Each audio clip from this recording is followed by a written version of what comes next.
Oke, jadi pada siang hari ini kita akan coba membahas tentang bagaimana cara meningkatkan keselamatan kerja di tempat kita eh, dengan analitik data atau data analis. Kemudian, oh ya, lupa tadi sampaikan. Nanti yang mau connect via nomor handphone bisa kunjungi website pribadi saya, muhammadfadlin.com. Di situ ada kontak WA saya juga rekan-rekan. Oke, oh ya, lanjut sedikit lagi pengenalan. Kebetulan saya S2 kemarin itu develop mobile robotik rekan-rekan. Jadi yang bisa nempel di dinding besi. Dan saya bisa mengklaim ini pertama dan satu-satunya di Indonesia yang mendevelop robot tersebut. Kebetulan pekerjaan pertama saya rekan-rekan itu mengawasi pekerjaan cleaning dan inspeksi NDT di bulk tank seperti ini nih. Jadi risikonya kan tinggi sekali ya, ada pekerjaan di atas ketinggian karena harus instalasi scaffolding seperti ini dan itu di dalamnya rekan-rekan. Jadi selain bekerja di ketinggian juga confined space di bekerja di ruang terbatas. Nah, kemudian Pak, waktu skripsi saya develop drone. Nah, ini hexacopter, ini drone-nya nih waktu uji terbang ketiga nih. ngeri. Oke, itu saja rekan-rekan tambahan pengenalan dirinya.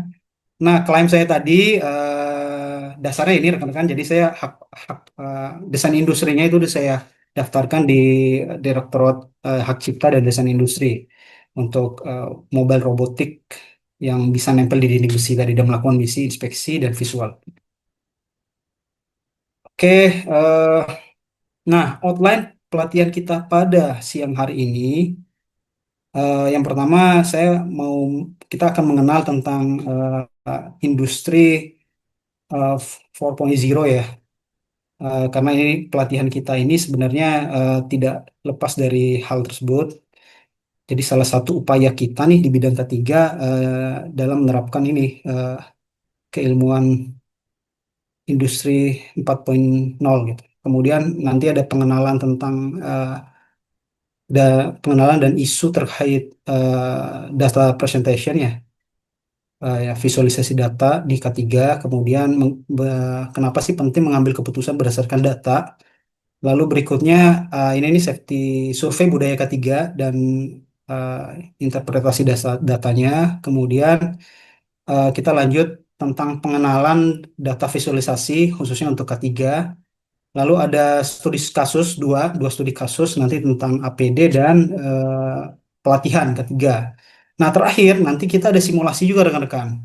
Jadi biar rekan-rekan tuh langsung tahu dapat insight langsung nih. Jadi nanti rekan-rekan ada kuesioner sedikit. Jadi dari situ akan langsung otomatis teranalisis dengan sendirinya. Oke, biar tidak penasaran, kita langsung mulai saja nih terkait industri 4.0. Jadi sejak tahun 1784 itu dimulai industri 1.0 nih rekan-rekan. Pertama kali ditemukannya mesin tenaga uap. Nah, kemudian dilanjut dengan industri 2.0, mulai ada produksi massal tuh, jadi jalur perakitan dan listrik. Nih, 1870. Kemudian tahun 1969 itu dimulai era industri 3.0. Jadi mulai ada robotik tuh, otomatisasi, komputer, dan elektronik gitu, digitalisasi. Nah, sekarang kita tuh udah masuk di industri 4.0 gitu, mulai fisik. Jadi semua ciri khasnya adalah semuanya itu terhubung di internet gitu, rekan-rekan. Nah, sebenarnya kami saya juga pernah ngisi webinar tentang digitalisasi. Sebenarnya ini webinar kali ini adalah masih nyambung nih dengan webinar sebelumnya. Jadi setelah kita mendigitalisasikan pelaporan K3 kita, nah kita langkah selanjutnya adalah menganalisis datanya di lewat webinar ini rekan-rekan. Oke, mungkin ada yang masih bingung terkait apa sih industri 4.0 itu. Untuk mempermudah mungkin ini ada kita nonton bareng-bareng nih rekan-rekan video yang menjelaskan tentang industri 4.0.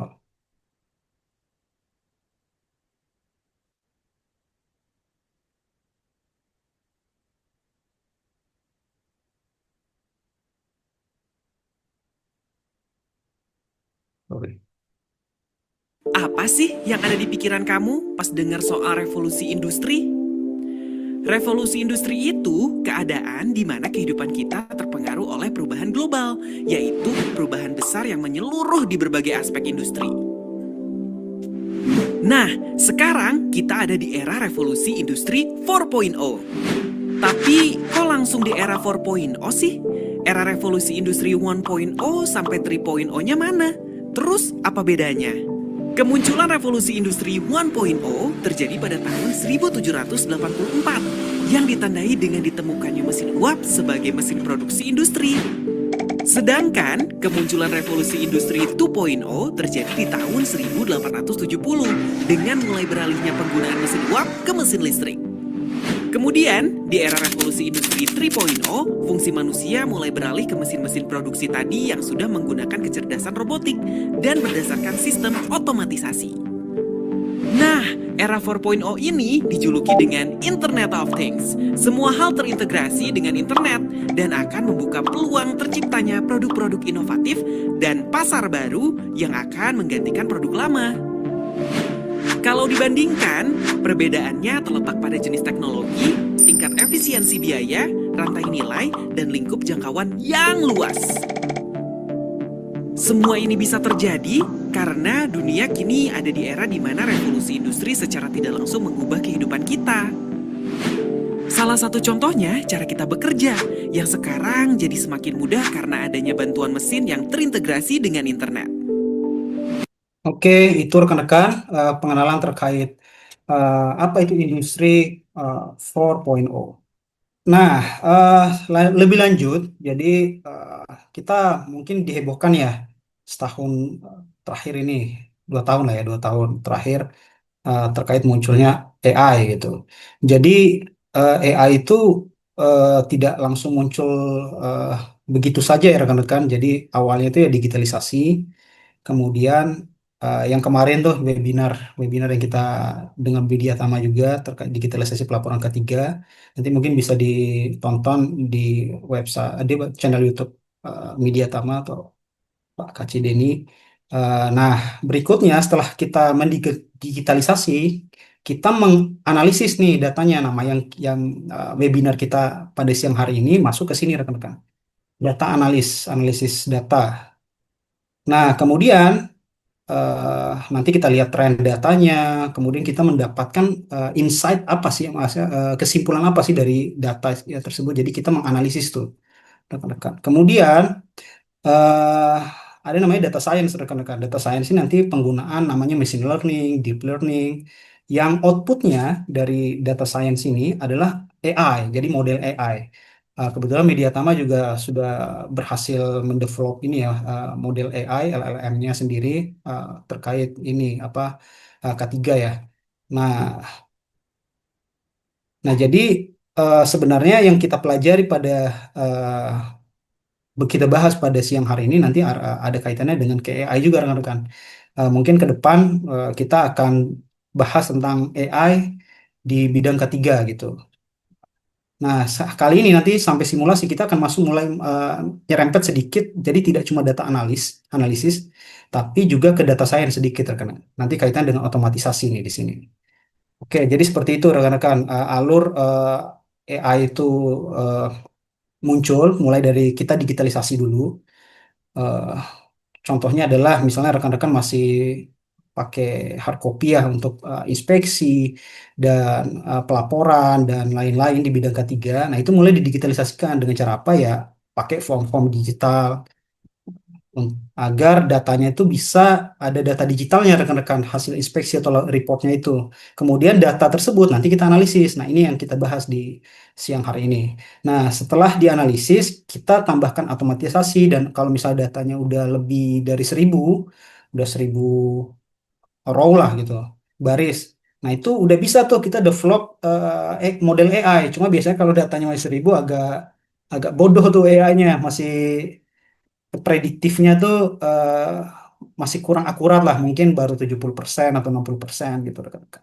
Jadi semakin banyak datanya, semakin cerdas juga sih model AI-nya. Nah, cuma saya disclaimer juga pada webinar kita kali ini kita hanya akan fokus ke data analis. Oh, utamanya adalah visualisasi data rekan-rekan. Dan sedikit nanti di simulasi akan nyerempet sedikit ke data science gitu. Jadi nggak sampai ke AI ya rekan-rekan. Mungkin di topik selanjutnya. Oke, lanjut. Apa sih tujuan pelatihan kita? Jadi memahami pentingnya data dalam meningkatkan keselamatan kerja, kemudian mengidentifikasi tantangan dalam penyajian data ketiga, kemudian menggunakan pendekatan analitik dan visualisasi data untuk mendukung keputusan keselamatan kerja, kemudian meningkatkan budaya ketiga melalui pendekatan berbasis data, lalu yang terakhir adalah praktik langsung analisis dan visualisasi data ketiga. Lebih simulasinya sih, ngeliatin simulasi kita nggak akan hands on sampai praktek ya rekan-rekan. Oke, eh, kita masuk lagi ke permasalahan umum dalam penyajian data ketiga. Yang pertama, seringkali itu data tersebar dan tidak terstruktur. Nah, data keselamatan kerja sering disimpan dalam berbagai format dan lokasi.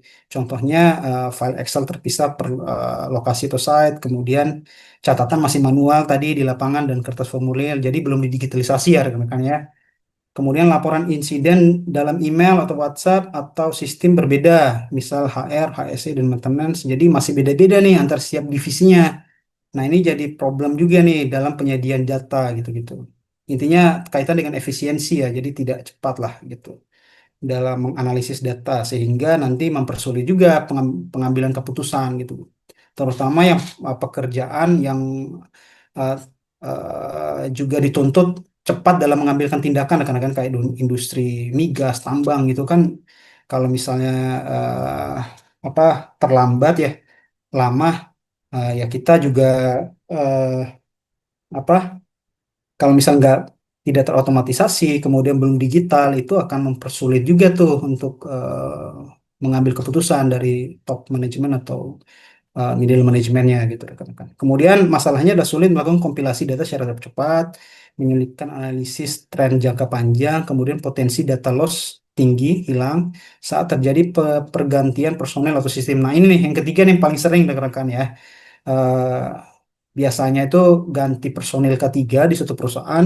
Nah datanya itu seringkali eh, ini apa di tidak tidak lengkap lah handover dengan ke personil ketiga barunya gitu.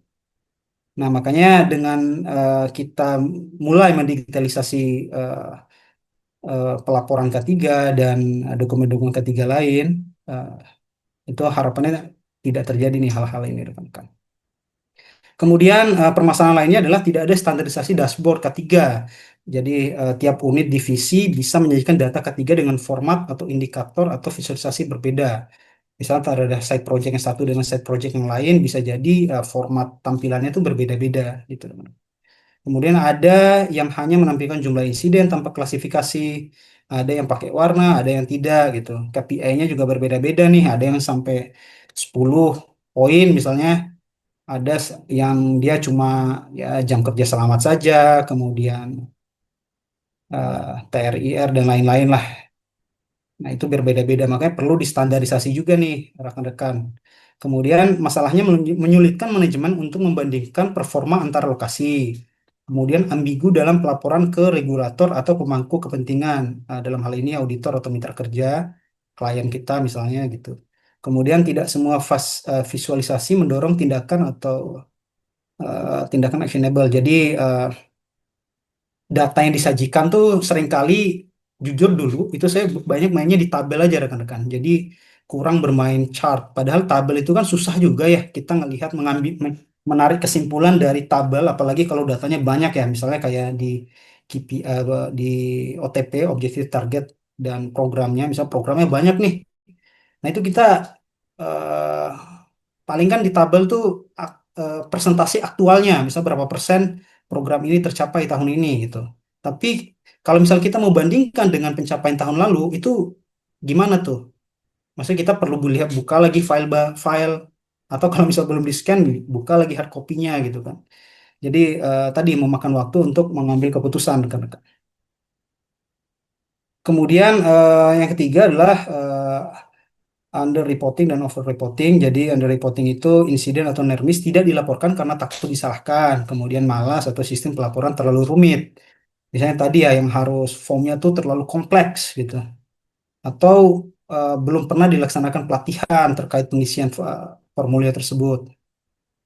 Eh, Lalu eh, membuat data ketiga terlihat bagus di atas kertas tapi tidak mencerminkan realita. Jadi buatan lah tanda kutip ya. Ini juga yang bahaya nih, hanya untuk ke pemenuhan audit atau inspeksi gitu rekan-rekan. Kemudian over reporting, jadi laporan berlebih hanya untuk memenuhi kewajiban administratif tanpa nilai analitik. Jadi nggak real gitu rekan-rekan. Contoh melaporkan unsafe action yang sebenarnya tidak signifikan hanya untuk mengejar kuantitas. Jadi biar ada aja karena kalau misalnya laporan unsafe action yang nggak ada, dikomplain nih sama atasan di kantor gitu kan. Khususnya teman-teman IC officer di site project ya gitu. Nah ini juga masalah ya rekan-rekan terkait data penyajian data. Data tidak merepresentasikan kondisi lapangan sebenarnya, kemudian bisa menyesatkan dalam pengambilan kebijakan atau prioritas mitigasi. Gitu. Nah, kemudian dampak kesalahan penyajian terhadap pengambilan keputusan. eh, Ini contohnya kebijakan yang tidak tepat sasaran. Jadi contoh fokus pada lokasi A karena terlihat angka insiden tinggi, padahal lokasi B yang lebih berisiko tapi underreport tadi rekan-rekan. Yang tidak apa ya, mungkin tim di sana tidak berani untuk melaporkan gitu. Kemudian lambatnya tindakan korektif, eh, ini tanpa visualisasi tren yang jelas, tim manajemen bisa terlambat menjadi peningkatan frekuensi insiden. Nah, kayak tadi karena masih manual kan, jadi ya dia perlu analisis manual dulu tuh semua datanya rekan-rekan. Apalagi kalau masih pakai kertas tadi ya, belum terdigitalisasi. Nah, itu makan waktu sekali rekan-rekan tim manajemen K3 yang di head office gitu ya, untuk dia melihat tren data kecelakaan. Jadi menyulitkan juga. Nah, kemudian gagal memenuhi kewajiban regulator atau auditor, jadi penyajian data yang tidak standar, tidak valid bisa mengakibatkan temuan audit atau denda gitu. Kemudian menurunnya karena ini misalnya kita cuma ada sajikan dalam tabel gitu ya rekan-rekan. Nah itu eh, kalau misalnya tabelnya juga terlalu kompleks, itu akan membuat peluang orang lain tuh dia ada apa? Pertama kesulitan, yang kedua si orang yang melihat tabel tersebut akan eh, bisa punya persepsi sendiri gitu terhadap tabel tersebut. Apalagi kalau misalnya nggak ada penjelasan atau keterangan ya. Kemudian menurunnya kepercayaan pada sistem ketiga. Karyawan lapangan tidak percaya pada sistem karena merasa data tidak berdampak nyata gitu. Kemudian manajemen jadi ya ini juga nih problem tim HSE ya. Sehingga kita banyakkan inspeksi, audit, tapi eh, karyawan tuh merasa program-program kita susun itu tidak mewakili keinginan mereka sebenarnya gitu rekan-rekan. Nah, terakhirlah manajemen juga kehilangan kepercayaan terhadap laporan atau manajemen bulanan karena sering dimanipulasi. Nah, ini juga jadi dua dua sisi ya. Nah, mengapa keputusan ketiga harus berdasarkan data gitu? Nah, alasan utamanya adalah menghindari keputusan berdasarkan asumsi atau feeling. Tanpa data, keputusan hanya berdasarkan persepsi individu yang bisa bias. Misalnya saya rasa welding paling berisiko nih. Padahal data menunjukkan bahwa lebih banyak insiden terjadi di area material handling eh, dibanding di area welding gitu. Makanya ya perlu analisis datanya rekan-rekan. Jadi nggak cuma kita report aja cuma pemenuhan evidence ketika audit atau CSMS gitu ya. Tapi data yang inspeksi, data audit, dan nanti saya juga akan sharing data survei budaya ketiga. Makanya nanti saya mau nanya di sini boleh cek nanti rekan-rekan siapa di tempat kerjanya yang sudah melakukan survei budaya ketiga. Nah, gitu. Kemudian berikutnya menentukan prioritas secara objektif. Jadi data membantu menentukan area, aktivitas, atau kelompok kerja mana yang paling membutuhkan intervensi ketiga. Ya, seenggaknya membantu kita tuh membatasi apa alur program yang mau kita tentukan nantinya. Kemudian menunjukkan tren dan pola yang tidak terlihat. Contoh, meningkatkan insiden jatuh saat musim hujan atau banyaknya unsafe action pada hari Senin, efek dari kecelakaan hari pekan, akhir pekan. Nah, ini juga nih, jadi kayak contoh unsafe action, pengamat peka kalau di Pertamina ya, disebutnya, atau observation card. Nah, kita kan cuma mungkin yang di recap selama ini jumlah unsafe action minggu ini atau unsafe condition bulan ini gitu kan, atau jumlah nermis setahun terakhir. Tapi pernah nggak dilihat di mana unsafe eh, action paling banyak terjadi itu di area kerja mana? Kemudian di level jabatan apa? Di hari apa paling banyak unsafe action itu terjadi? Terus kalau misalnya di breakdown lagi di jam berapa gitu? Waktunya, apakah di pagi hari, di siang hari, atau di sore hari, pernah nggak kita melihat itu gitu? Nah, kemudian terakhir adalah memperkuat justifikasi anggaran ketiga. Jadi dengan kita punya penyajian data yang baik, itu juga membantu kita ini apa sih berdebat ketika meminta anggaran untuk departemen ketiga atau untuk eh, bidang ketiga gitu rekan-rekan. Jadi data histori dapat digunakan untuk mengajukan pembelian APD baru, training tambahan, atau penguatan engineering control. Nah, misalnya kita mau tambahkan nih eh, terkait misalnya di tahun depan 2026 kita mau ajukan pelatihan sertifikasi K3 ahli K3 kimia untuk salah satu personil kita. Nah, itu datanya apa tuh? Dasarnya apa kita mengajukan itu? Nah, kalau misalnya kita punya data yang jelas, misalnya ternyata sering terjadi unsafe action atau unsafe condition di area penyimpanan bahan kimia atau area produksi gitu. Terjadi active action yang berkaitan dengan bahan kimia. Nah, terus setelah survei budaya ketiga, ternyata ada yang komentar, misalnya diminta untuk pelatihan tersebut. Nah, itu jadi dasar kita rekan-rekan. Dan tentunya dianalisis ya, dianalisis. Dengan kita sajikan datanya dengan baik tentunya agar manajemen atau top manajemen gitu dia bisa bisa yakin dengan pengajuan ya yang Departemen HSE eh, tawarkan gitu. Nah, kemudian jenis data yang krusial ada NERMIS, first aid, LTI, kemudian audit finding, unsafe action, action condition, dan lain-lainnya. KPI juga termasuk. Oke, berikutnya, eh, jadi saya mau tunjukkan video rekan-rekan. Nah, sekaligus boleh di chat di kolom chat ya.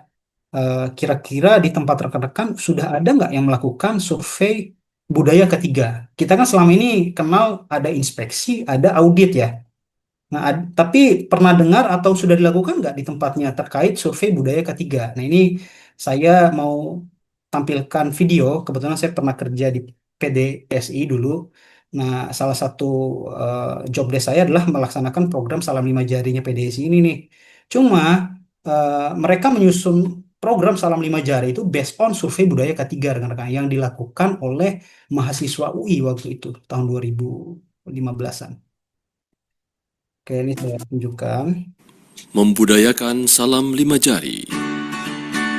Pada tahun 2015, PT Pertamina Drilling melakukan survei budaya Health, Safety, and Environment atau HSE, dan hasilnya menunjukkan budaya yang berlaku adalah reaktif.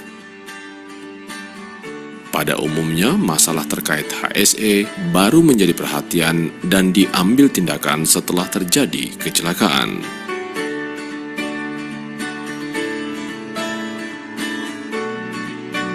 Salah satu contoh setelah terjadi kecelakaan, barulah kinerja HSE dari kontraktor dievaluasi.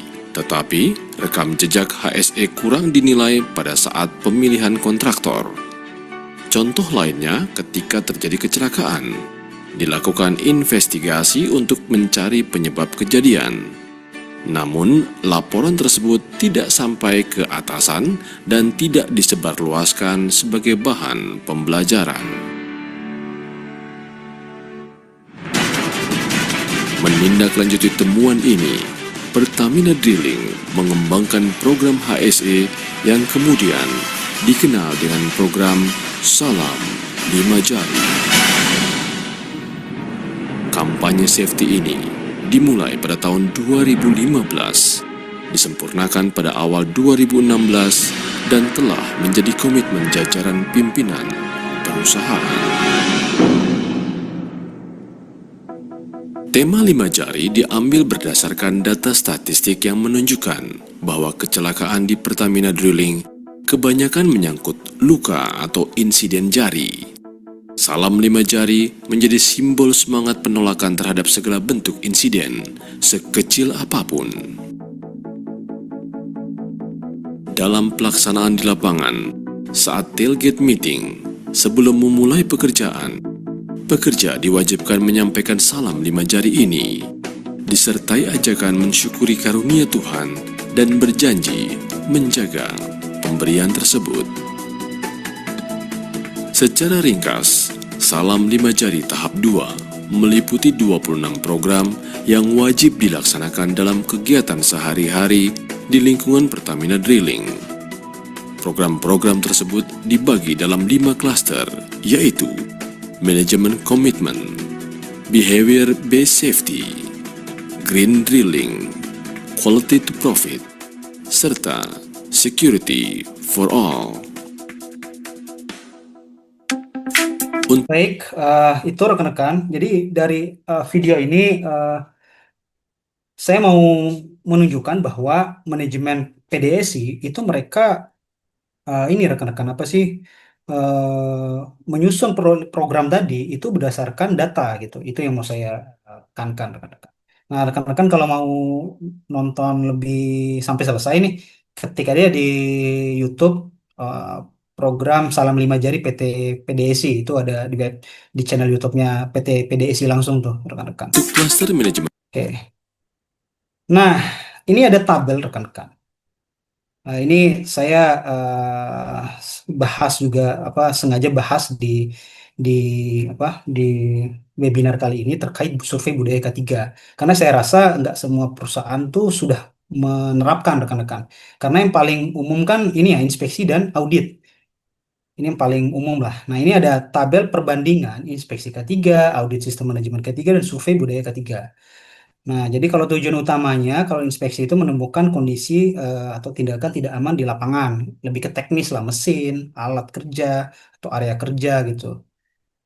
Misalnya contohnya kayak inspeksi APAR, inspeksi APD, inspeksi apa alat berat, misalnya kayak forklift, kren, pastinya tentu bersama truk pusher ya biasanya.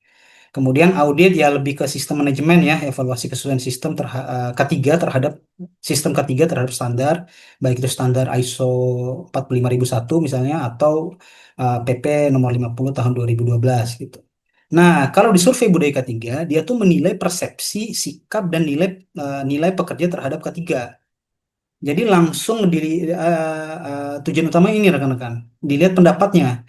Karena kalau kita cuma dari dua, inspeksi sama audit, bisa jadi kelewat tuh. Apa sih keinginan langsung dari si karyawan kita gitu. Nah, makanya ini penting. Dan Alhamdulillah di tempat kerja saya sekarang, rekan-rekan PT ACS, eh, kami sudah lakukan survei budaya K3 tuh 2 kali, 2 tahun terakhir. Nah, ini udah tahun ketiga nih. Nah, ya biasanya kami lakukan survei budaya tuh di akhir tahun. Nah, itu untuk menyusun program kerja Departemen HSE maupun P2K3 di tempat kerja kami. Dan itu sangat terbukti sekali. Sebagai contoh nih, dulu waktu survei pertama kali itu hasilnya adalah salah satunya karyawan kami itu merasa kurang dilibatkan. Nah, kalau dari inspeksi sama sistem manajemen audit kan nggak terlihat tuh rekan-rekan, nggak nampak tuh pendapat tadi. Nah, itu bisa kita dapat insight tersebut itu lewat survei budaya K3. Akhirnya ketika 2024 kami perbanyak tuh program yang melibatkan keterlibat karyawan langsung, mulai dari level admin gitu kan sampai top manajemen gitu. Nah, akhirnya pas survei Desember 2024, alhamdulillah udah nggak ada, malah tertinggi nih hasil survei kami. Karyawan merasa diterlibatkan sekali. Ya, masuk top 3-nya lah gitu. Oke, ini lain-lainnya rekan-rekan. Jadi fokusnya ke kalau inspeksi itu fisik, teknis dan perilaku tempat kerja. Kalau audit itu ya prosedur, kebijakan, dokumentasi, pelaksanaan sistem. Nah, kalau di survei, sikap mental, budaya organisasi terhadap keselamatan. Nah, ini fokusnya nih. Nah, kalau frekuensi umum, kalau inspeksi kan bisa ada yang harian, ada yang mingguan, ada yang bulanan atau sesuai kebutuhan ya. Eh, yang bulanan misalnya inspeksi APD atau inspeksi gudang, inspeksi laboratorium. Nah, kalau audit ya berkala ya, sesuai program tentunya bisa 6 bulan atau 1 tahun. Sama, nah survei budaya juga rekan-rekan bisa nih mau per 6 bulan, mau setahun. Eh, gitu. Minimal sih ada rekan-rekan. Kemudian metodenya kalau inspeksi kan observasi langsung, kemudian checklist biasanya ada form checklistnya. Nah kalau audit ya wawancara, dokumen review, observasi sistem. Karena yang dilihat kan lebih ke comply nggak. Ada nggak dokumennya, ada nggak evidence lebih ke situ saja kan kalau audit ini. Nah kalau survei dia kuesioner, kemudian nanti bisa wawancara juga. Kalau di tempat kami, kuesionernya mengandung pertanyaan eh, tertutup dan terbuka tuh. Jadi kita bisa dapat data kuantitatif dan kualitatif sekaligus. Ada metode-metodenya rekan-rekan. Kemudian pelaksanaannya bisa supervisor, high officer. Nah kalau yang di audit ya auditor internal atau eksternal ya. Kemudian kalau di survei nanti bisa dibentuk timnya, misalnya tim dari tim P2K3 atau gabungan dari HSC atau HR atau konsultan budaya ketiga gitu. Outputnya ya kalau inspeksi temuan unsafe action dan condition, lalu rekomendasi langsung. Kalau audit, laporan audit, daftar ketidaksesuaian, sama rekomendasi ke sistem gitu. Nah kalau budaya survei budaya ketiga, dia skor budaya ketiga, peta persepsi risiko, area yang perlu diperhatikan kayak tadi tuh. Reaktif apakah karyawan di sana tuh reaktif atau udah proaktif nih respon dari tenaga kerja di perusahaan kita gitu. Apakah nunggu eksiden dulu terjadi baru dia peduli tentang ketiga atau mereka udah ini apa sih udah proaktif gitu. Nah, contoh eh, terus standar acuan sekian, kemudian manfaatnya tadi ya kita udah bahas. Oke, nah metode-metodenya sendiri itu ada nanti rekan-rekan bisa searching aja ya, ada DuPont, ada eh, eh, dan lain-lain lah gitu. Nah, pertanyaannya paling sedikit 12. Kalau kami sekarang udah pakai jumlah pertanyaan itu 24. Nanti dibagi 5 bagian gitu kan. Dan mirip kayak di apa nanti rekan-rekan bisa searching. Kita nggak akan bahas detail lah di terkait ini. Nah, kita masuk ke inti dari webinar kita pada siang hari ini.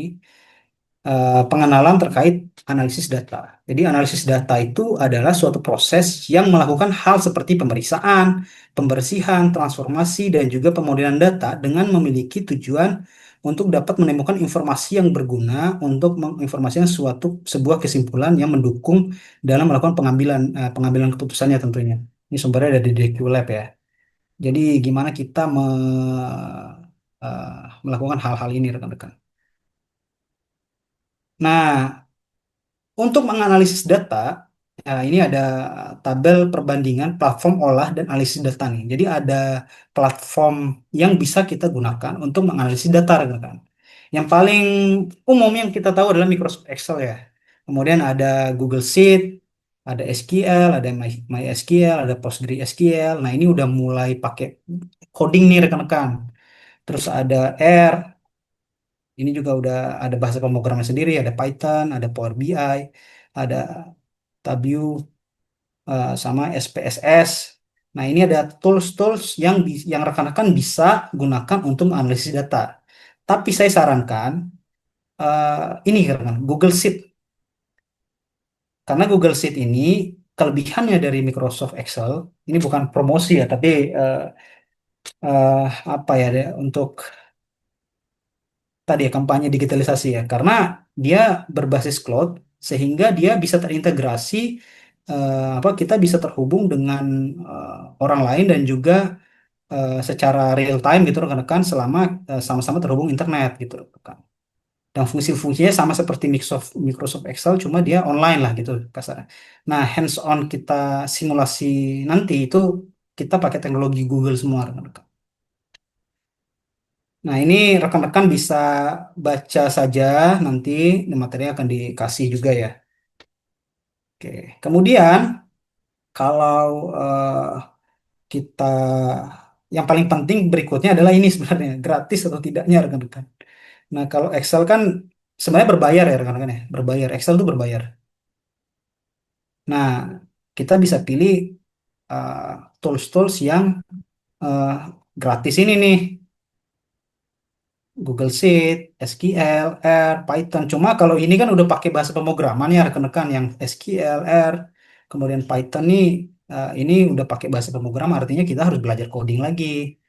Nah, kalau Google Sheet ya formula tinggal formula aja. Bila berbeda berbeda sedikit lah dengan formula yang ada di Excel. Tapi kelebihan dia gratis dan juga dia bisa terhubung langsung ke internet. Kalau Excel tuh bisa, cuma harus pakai API gitu rekan-rekan. Ya ribet lagi lah kalau yang awam ini ya IT ya gitu rekan-rekan. Nah, berikutnya kita bahas tentang visualisasi data adalah proses menggunakan elemen visual seperti diagram, grafik, atau peta untuk merepresentasikan data. Jadi setelah dianalisis tuh tadi pakai software-software tadi apa platform tadi. Nah, tentunya hasil analisisnya tuh kita ujung-ujungnya kan ingin sajikan ke top manajemen ya atau untuk diri kita sendiri lah sehingga kita bisa cepat mengambil kesimpulan apa mengambil kesimpulan dan untuk pengambilan keputusan kita nantinya di departemen kita dalam ini HSE ya. Nah, visualisasi data menerjemahkan yang kompleks bervolume tinggi atau numerik menjadi representasi visual yang lebih mudah diproses. Alat visualisasi data meningkatkan dan otomatiskan proses komunikasi visual untuk mendapatkan akurasi dan detail. Anda dapat menggunakan representasi visual untuk mengekstraksi wawasan yang dapat ditindaklanjuti dari data mentah. Gitu. Nah, ini saya kutip dari AWS Amazon nih rekan-rekan pengertiannya ya. Oke, itu pengertian terkait visualisasi data. Nah, kemudian sama seperti tadi, ini platformnya rekan-rekan. Sorry, ini adalah bentuk visual tabel klasifikasi bentuk visualisasi data untuk K3. Jadi cara kita menyajikan data, memvisualisasikan data itu ada banyak nih rekan-rekan. Mulai dari tabel data K3 yang umum lah kita paling sering juga gunakan ini ya. Contohnya salah satu ini nih yang rekan-rekan lihat sekarang ini kan bentuk saya menyajikan data agar rekan-rekan tuh bisa membandingkan dengan tabel. Nah, ini bentuk contoh langsung nih, tabel data gitu. Nah, kemudian ada dashboard interaktif. Nah, kombinasi dari tabel, grafik, dan KPI. Nah, nanti di simulasinya itu saya akan tunjukkan ini juga, contoh dashboard gitu. Kemudian ada heat map, peta panas, dia berupa matrik kategorinya. Kemudian ada matrik risiko, yang ini di Hiradisi, JSA itu ada nih, kita pakai nih rekan-rekan. Nanti dia bentuknya matriks, kemudian ada Gantt chart, dia grafik juga, kemudian ada radar atau spider chart, dia grafik kategorinya, kemudian ada Sankey diagram, grafik alir, kemudian ada Pareto chart, dia grafik, kemudian ada bar atau column chart, dia grafik juga kategorinya, kemudian ada pie chart atau donut chart, dia grafik, kemudian terakhir ada line chart atau area chart, dia grafik, lalu ada infografis, ada diagram alir atau flowchart, ada peta lokasi atau geomap. Nah, terakhir ada word cloud atau awan kata. Nah, ini kita akan lihat contohnya satu-satu ya rekan-rekan. Mulai dari tabel kan udah ya, ini tabel nih contohnya. Yang sekarang kita lihat, ini tabel.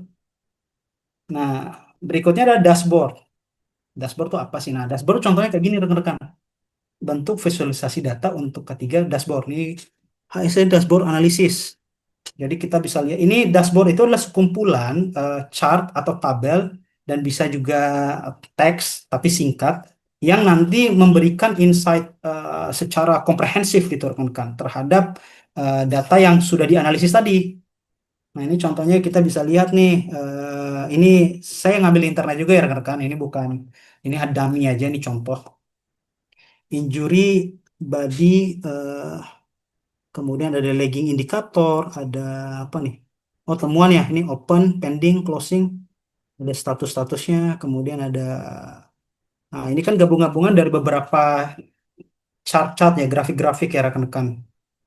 Nah, ada yang tabel juga, yang ini disebut dashboard. Nah, nanti yang simulasi itu kita akan saya tampilkan dashboard sederhana lah, yang langsung real time rekan-rekan. Oke, kemudian ini heat map, contoh heat map rekan-rekan. Contohnya ini peta tsunami nih. Jadi kalau terjadi tsunami di area ini Jepang kayaknya, ya, Jepang atau Cina ya rekan-rekan. Nah, yang warna merah itu ini ketinggian tsunami-nya kira-kira ya, 6 meter warna merah. Kalau yang kayak agak-agak orange itu 4 sampai 6 meter nih yang orange. Nah, kemudian kalau yang kuning itu dia cuma 2 sampai 4 meter dan seterusnya nih, ini rekan-rekan. Dibanding disajikan dalam tabel gitu rekan-rekan ya. Nah, dengan heat map ini, dengan teknik visualisasi data heat map, kita bisa secara singkatnya kita bisa tahu nih, oh, yang warna merah nih berarti kalau terjadi tsunami 6 meter nih di area-area ini. Oke. Mungkin contohnya kayak ini tadi saya lihat ada di Kalimantan juga ya. Saya kebetulan pernah kunjungan juga di Pertamina RU5 Balikpapan. Itu kan dekat pantai ya. Nah, itu uh, uh, bisa tuh kita uh, tanyakan nih apa sih disaster manajemennya. Ada nggak heat map kalau misalnya terjadi tsunami atau bencana alam lainnya gitu. Ini contoh tsunami bisa juga banjir gitu rekan-rekan. Nah, kemudian bentuk berikutnya matriks. Ini contoh matriks risiko. Ini kita udah familiar sekali lah, terutama ya di sini yang praktisi K3 ya. Jadi kalau kita mau menentukan tingkat risiko suatu pekerjaan atau titik pekerjaan, ya kita salah satu menilainya adalah dengan metode ini, keparahan dikali frekuensi dengan melihat matriks ini. Itu dibanding nggak ada matriksnya kan kita susah tuh memprediksi. Nah, tapi kalau ada matriks seperti ini kita lebih mudah karena ini salah satu bentuk visualisasi data eh, dengan matriks gitu. Berikutnya ada Gantt chart.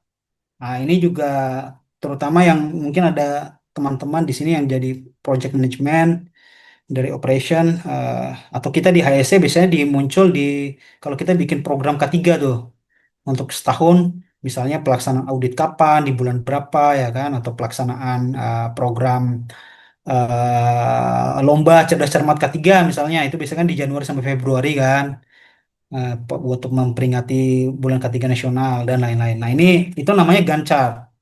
Mungkin ada yang belum tahu ya namanya ya. Saya juga baru-baru kemarin rekan-rekan tahu ternyata yang kita lakukan selama ini itu namanya tuh Gantt chart. Oke, kemudian ada radar atau spider chart. Ini bentuk visualisasi data untuk K3 yang spider chart. Ini contohnya untuk cocok di kompetensi misalnya rekan-rekan. Ini misalnya per orang nanti muncul tuh eh, spider chartnya. Dia, oh ternyata si personil A, dia lebih, kalau kita lihat dari chart ini, dia tuh lebih menonjol di problem solving, sama inovasi, sama leadership. Di productivity dia kurang, sama teamwork dia kurang. Jadi setiap orang tuh nanti kita bisa bikin spider chart-nya kayak gini untuk membantu kita membandingkan tingkat kompetensi ya. Bukan tingkat ya, ya inilah sebaran skill dia lah gitu. Gitu rekan-rekan. Nah, ada lagi Sankey diagram, contohnya kayak gini. Ini contoh di project ya. Jadi job satu hasil sekian dolar nih. Terus job 2 pekerjaan kedua menghasilkan $900. Nah, totalnya itu sekian nih, $2.060. Nah, itu ini per bulan ya, bulan ini ya.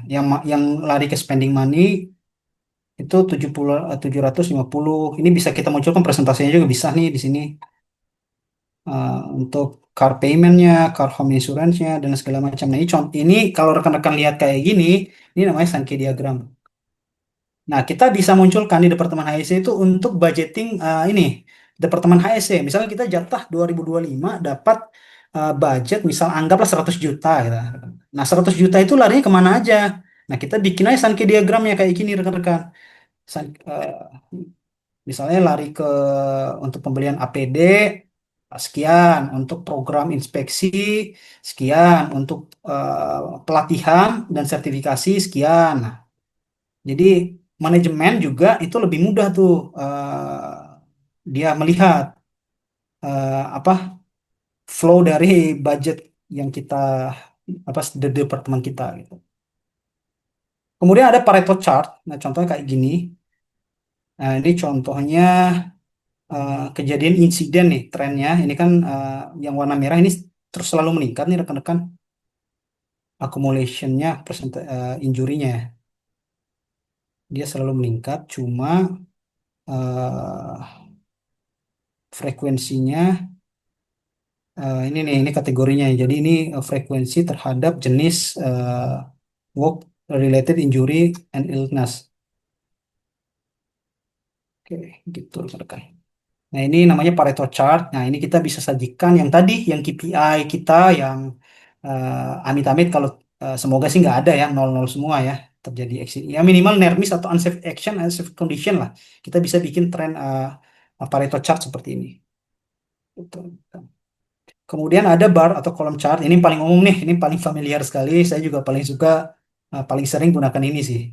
Ya bar chart aja membandingkan antara ini contohnya eksiden ya. Eksiden, kemudian ini yang biru itu di tahun 2015, merah itu 2016, eh, hijau itu 2017. Dari sini aja kita bisa lihat bahwa misalnya ini kecelakaan mata ya. Itu paling tinggi itu ternyata kalau lihat dari bar chart ini itu paling tinggi di tahun 2016. 2017 itu paling rendah. Nah, gitu. Jadi ada peningkatan di 2016. Sedikit peningkatan lah. Nah, terus yang menurun drastis ini nih, finger injury ya. Paling tinggi 2015 itu sampai 30 kasus ya. Terus turun sedikit di 2015, tapi di 2017 itu drastis sekali, cuma dua aja. Artinya programnya berhasil nih, gitu.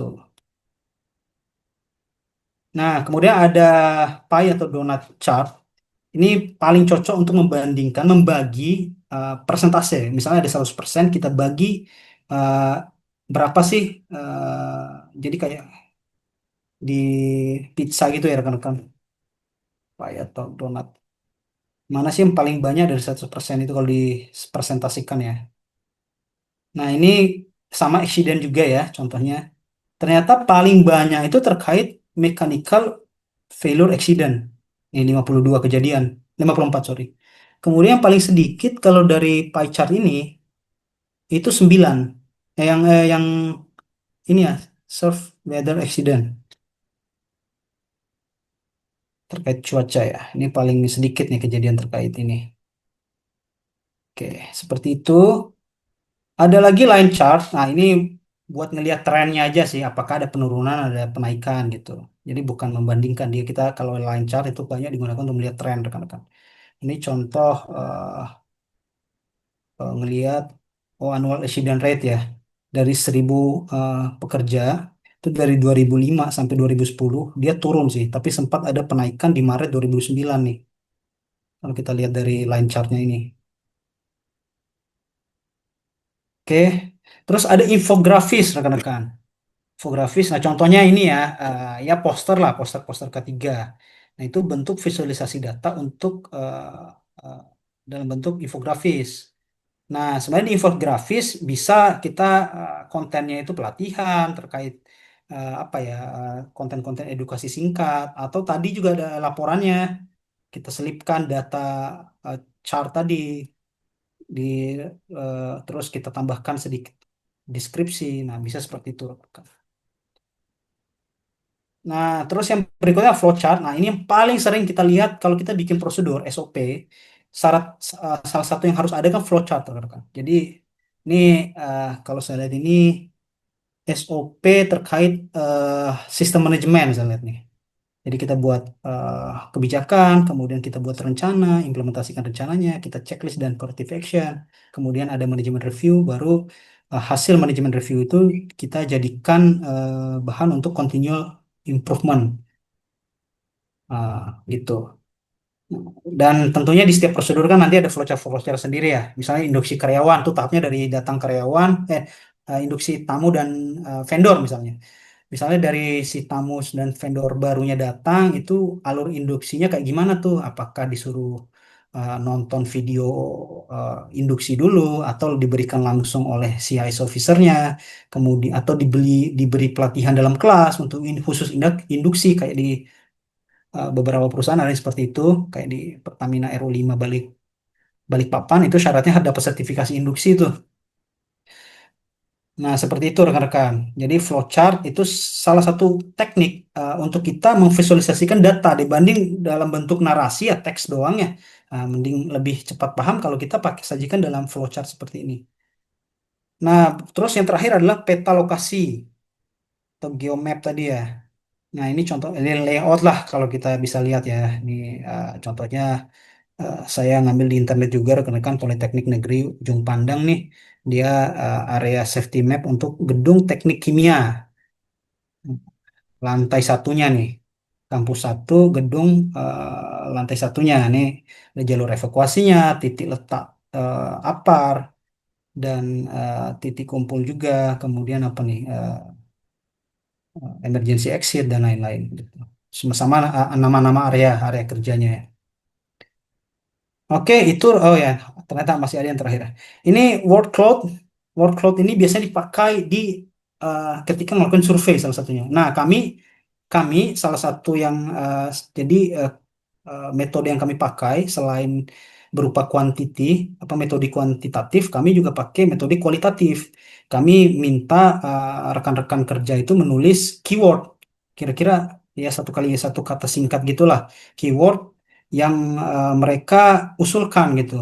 Nah, nanti muncul tuh yang paling banyak disebutkan, misalnya ternyata paling banyak munculnya ini, contohnya ini paling tebal kan, occupational health and safety. Berarti topik itu tuh yang paling banyak diminta oleh si berdasarkan surveinya, survei budaya ketiga. Kayak gini rekan-rekan. Oke, kemudian eh,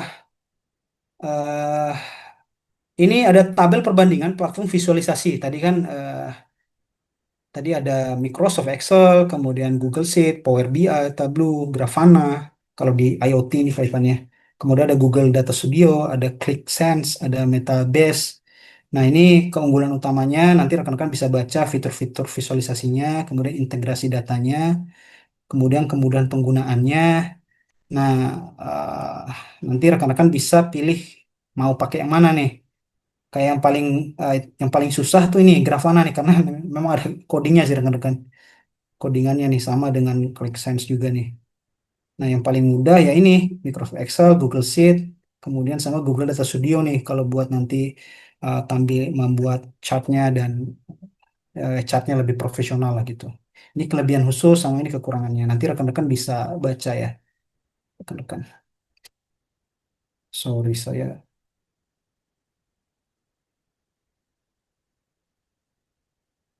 Oke. Oh sorry. Nah ini kalau dibintang tadi ya, jadi dibintangin yang sama platform tadi. Kalau dari segi visualisasi yang paling tinggi itu paling bagus Tableau, cuma sayangnya berbayar rekan-rekan. Nih, adapun yang lain tuh ya rekan-rekan bisa pilih ini nih Microsoft Excel. Ini cukup bagus juga, cuma tadi ya kekurangannya dia nggak online rekan-rekan. Kalaupun bisa online, rekan-rekan harus ngerti tentang integrasikan API-nya tuh.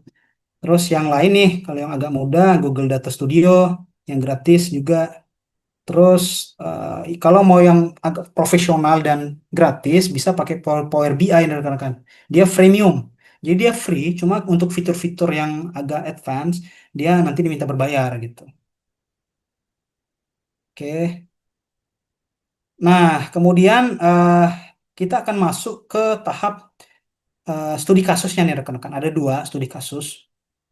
Sebelum kita membahas tentang dua studi kasus tersebut, ada 4 tahap nih yang bisa rekan-rekan lakukan ketika mau menganalisis data. Yang pertama, rekan-rekan tentukan dulu data apa yang dibutuhkan. Data apa yang dibutuhkan. Kemudian buat daftar pertanyaan untuk analisis datanya.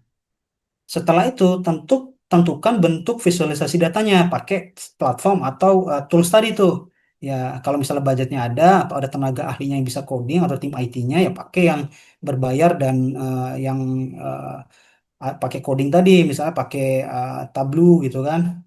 Nah, kalau misalnya nggak ada tenaga ahli IT-nya dan mau yang gratis bisa pakai Google Data Studio atau pakai Google Sheet aja gitu. Nah, baru terakhir dari hasil analisis dan visualisasi data tersebut ditarik kesimpulan rekan-rekan. Nah, sehingga seperti itu tahap yang bisa rekan-rekan lakukan. Lanjut, nah ini kita masuk ke studi kasus pertama. Studi kasus pertama terkait analisis data penggunaan dan patuhan alat pelindung diri. Nah, tadi yang tahap pertama adalah kita tentukan dulu nih data apa sih yang mau kita kumpulkan. Contoh misalnya kita mau kumpulkan data karyawannya, ID, nama, departemen, posisi kerja, dan shift-nya. Kemudian data penggunaan APD, jenis APD-nya. Kemudian tanggal serah terimanya, waktunya, lokasi, status penggunaan ya atau tidak gitu kan. Kemudian data inspeksinya, tanggal inspeksi, area, temuan APD, kategori temuan, status koreksi gitu. Terus data kepatuhan, tadi ya, ID karyawan, tanggal, jenis apa yang tidak digunakan, dan alasan. Ini kalau misalnya sidak biasanya ya. Kemudian data pelatihan APD-nya, tanggal, jenis pelatihan, jumlah peserta, kehadiran, hasil pre dan post testnya. Kemudian data insiden kecelakaan kerja terkait APD tadi ya, jenis dan tanggal, jenis insiden, area, di area mana kejadiannya, cedera, cedera apa yang dialami, nanti kaitannya dengan tadi jenis APD atau APD apa tuh. Kalau misalnya cederanya terjadi di kepala berarti kan itu ada kaitannya dengan helm safety-nya tuh. Terus APD yang digunakan atau tidak gitu. Kemudian data distribusi APD-nya, jenis APD, jumlah, departemen, frekuensi penggantian, dan stok. Nah, ini anggaplah contoh data ini ya yang mau kita cari tahu tuh rekan-rekan. Nah, nanti cara mendapatkan data ini ya bisa lewat inspeksi tadi, inspeksi APD, kemudian lewat survei budaya K3, lewat audit, lewat apalagi sidak tadi, dan lain-lain gitu. Atau lewat peka tadi ya, yang pengamatan atau observation card. Nah, berikutnya kita tentukan pertanyaan-pertanyaan. Jadi pertanyaan apa sih kita perlu list pertanyaan-pertanyaan yang nanti dari jawabannya itu kita bisa menarik kesimpulan. Nah, contohnya terkait kepatuhan karyawan, siapa saja karyawan yang paling sering tidak menggunakan APD? Ya kan dari sini aja kita bisa tahu tuh oh, level jabatannya apa nih yang paling level jabatan apa yang paling tidak patuh tuh terhadap pengguna APD. Kemudian bagaimana tren kepatuhan APD per departemen? Departemen mana nih yang paling tidak taat patuh menggunakan APD. Kemudian pada shift mana pelanggaran APD paling banyak terjadi. Kemudian kalau jenis APD apa yang paling sering tidak digunakan. Apa ada korelasi antar jenis pekerjaan dan jenis APD yang diabaikan. Kemudian insiden versus APD, berapa banyak insiden terjadi karena tidak menggunakan APD. Kemudian apakah insiden menurun di area yang tidak yang tingkat kepatuhan APD-nya tinggi. Nah, kita kan perlu lihat tuh tren-tren datanya ya. Kita perlu analisis. Jadi kita perlu buat daftar pertanyaannya rekan-rekan. Kemudian terkait distribusi dan stok misalnya. Apakah stok APD mencukupi dan tersebar merata di setiap divisi? Kemudian seberapa sering APD diganti atau didistribusikan ulang? Nah, ini kita bisa tahu nih. Misalnya area kerja mana sih yang paling sering dia minta APD gitu atau ganti APD? Atau kita bisa tahu trennya di bulan berapa sih orang tuh paling banyak ganti APD. Kalau kita breakdown lagi di minggu berapa. Nah, gitu. Kemudian efektivitas pelatihan. Apakah pelatihan APD meningkatkan kepatuhan atau mengurangi insiden? Nah, tahun ini misalnya pelatihan terkait APD cuma sekali. Dibandingkan tahun kemarin ada 3 kali. Nah, tahun ini ternyata meningkat nih kecelakaan kerja akibat terkait APD. Nah, itu kan berarti ada korelasinya rekan-rekan. Nah, itu hal-hal jadi kita perlu membuat pertanyaan yang sangat kritis gitu. Kemudian area risiko, area kerja mana yang memiliki pelanggaran APD tertinggi. Dan masih banyak lagi ya, perlu tentunya kita akan banyak bisa membuat pertanyaan yang ini analitikal ya. Nah, kemudian kita bisa menentukan visualisasi data apa nih yang dari pertanyaan tadi, visualisasi data apa yang perlu kita buat. Misal apakah dalam contoh yang tadi yang APD ya bar chart tuh bisa kita menampilkan pelanggaran APD per jenis, per departemen atau per shift-nya. Kemudian pie chart yang kayak donat tadi itu proporsi pelanggaran berdasarkan jenis APD yang tidak digunakan. APD mana sih yang paling banyak? Misalnya dari 100 itu APD mana yang paling eh, apa pelanggaran mana sih yang paling banyak? Apakah helm safety atau sarung tangan atau kacamata nih selama setahun terakhir nih? Tuh. Kemudian line chart itu tren kepatuhan APD dan insiden selama waktu tertentu. Heat map menampilkan tingkat pelanggaran di area kerja atau lokasi. Bisa di area kerja mana nih yang paling banyak nggak patuh terhadap ini kita tampilkan tuh berupa visualisasi heat map. Nah, bisa juga histogram, distribusi frekuensi pelanggaran per karyawan atau per unit. Kemudian ini kolom chart, perbandingan pelanggaran APD berdasarkan shift dan jenis pekerjaan. Ada box plot, menilai variabilitas pelanggaran antar departemen. Ini ada map plot, dan terakhir ada dashboard interaktif, gabungan dari beberapa chart ini dan tabel. Nanti ada dashboardnya tuh, khusus untuk misalnya dashboard kepatuhan penggunaan APD di perusahaan A. Gitu. Nah, setelah itu baru kita tarik kesimpulan, rekan-rekan. Contohnya kayak gini lah, setelah kita analisis, terus kita buat sampai dashboardnya, kita tarik kesimpulan tuh. Setelah dilakukan analisis, data penggunaan APD di PT XYZ selama 6 bulan, ditemukan bahwa Departemen Produksi shift malam memiliki tingkat pelanggaran APD tertinggi, khususnya pada pemakaian pelindung telinga dan rompi reflektif. Insiden kecelakaan ringan juga lebih banyak terjadi di area yang sama. Kemudian pelatihan APD yang diadakan pada bulan keempat menunjukkan peningkatan kepatuhan sebesar 35%. Nah, nilai 30% ini kan nanti perbandingan rekan-rekan. Bisa perbandingan terkait ini ya, apa temuan unsafe action berarti ya. Unsafe action terkait kepatuhan penggunaan APD yang mencerminkan dari penurunan jumlah pelanggaran pada bulan berikutnya. Ini contoh aja nih, contoh rekan-rekan. Nah, berikutnya eh, studi kasus berikutnya adalah analisis efektivitas kepatuhan dan pelaksanaan pelatihan K3. Nah, data yang dibutuhkan misalnya data karyawan, data jadwal pelatihan, kehadiran pelatihan, data hasil evaluasi peserta, data sertifikasi dan validasi, data insiden dan kinerja K3, kemudian data umpan balik pelatihan. Nah, data-datanya seperti ini misalnya. Saya nggak bacakan satu-satu rekan-rekan biar cepat aja. Kemudian kita sama ya, kita list lagi pertanyaannya kayak tadi terkait kepesertaan dan kepatuhan, efektivitas pelatihan, jenis pelatihan, evaluasi peserta, lalu sertifikasi karyawan. Nah, nanti dibuat tuh selengkap, sedetail mungkin dan sekritis mungkin pertanyaannya. Setelah itu nanti bisa dibaca kembali aja rekan-rekan. Ditentukan mau tampilan hasil jawaban dari pertanyaan tadi itu mau ditampilkan berupa visualisasi seperti apa? Apakah bar chart, ini contohnya ya, bar chart, line chart, pie chart, heat map, atau sampai nanti dashboard interaktif ya, gabungan dari semuanya. Nah, baru kita tarik kesimpulan nih dari sama seperti tadi ya. Nah, ini contohnya dari hasil analisis data pelatihan ketiga di PT ABC Industri selama tahun 2024 ditemukan bahwa tingkat kehadiran tertinggi berasal dari divisi produksi 92%. Divisi lainnya ternyata rendah. Sedangkan yang terendah dari divisi administrasi nih cuma 64% dari jumlah timnya ya. Kemudian skor pos test meningkat rata-rata 20 poin dibanding pretest. Kemudian menunjukkan peningkatan pengetahuan, namun sebanyak 17% karyawan memiliki sertifikat 3 yang telah kadaluarsa yang perlu segera diperpanjang. Umpan balik peserta menunjukkan kepuasan 4,3 nih dari 5 dengan saran agar pelatihan dilakukan lebih interaktif. Berarti dia banyak yang ngasih saran tuh agar mungkin ada feedback gitu kan, ada nggak cuma kayak gini. Kalau gini kan karena memang kita pakai ini ya karena kan pakai Zoom webinar ya, bukan Zoom meeting. Makanya tidak bisa langsung interaktif secara real time. Oke, itu contohnya rekan-rekan. Nah, terakhir, karena sekarang udah jam 2.30, saya akan saya akan share rekan-rekan.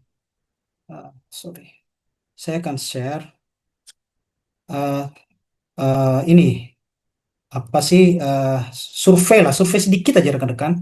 Saya nggak akan kumpulin data pribadi rekan-rekan kok. Saya cuma minta eh, rekan-rekan cuma minta apa level jabatan saat ini, kemudian berapa lama Anda telah bekerja di bidang terkait ketiga atau operation lapangan. Jadi terus jenis industrinya apa nih? Pilih manufaktur, konstruksi migas, pertambangan, logistik, kesehatan, pendidikan. Kemudian nih sejauh mana Anda menilai tingkat implementasi digitalisasi, otomasi, otomatis sistem, penggunaan aplikasi, IoT, dan teknologi digital lainnya di perusahaan Anda saat ini. Kemudian di rate nih dari 1 sampai 5. Nah, ini linknya saya kasih rekan-rekan ke chat ya. Minta tolong diisi rekan-rekan. Minta tolong. Mau diisi berkali-kali juga nggak masalah, di sembarang juga acak aja. Tapi baiknya sih ini sih rekan jangan acak ya, sorry sorry. Saya sih berharap rekan-rekan aktual ya, aktual di tempat kerja sekarang. Nah, nanti kita akan otomatis kerekap di sini. Di sini kan masih kosong nih. Ini rekan-rekan masih nol semua ya. Nah, ini saya mau tunjukkan rekan-rekan bagaimana menganalisis udah masuk data science tadi rekan-rekan. Jadi hasil isian rekan-rekan ini akan otomatis membuat dashboard. Ini dashboard. Dashboard tadi kuncinya apa? Adalah gabungan dari beberapa chart ya. Ini ada chart bar, ada ya chart pengalaman versus industri, ada pie chart, ada donut chart level jabatan, ada pie chart jenis industri, kemudian ada pie chart yang the 3D pengalaman, kemudian ada bar chart tingkat digitalisasi. Ini masih nol, silahkan rekan-rekan isi, minta tolong sambilan ya. Nanti kita akan lihat ada perubahan nggak? Ini nol ya, berawal dari nol. Masa nggak ada datanya ya, ini kosong nih. Ini saya cuma refresh aja nih rekan-rekan. Apakah sudah ada?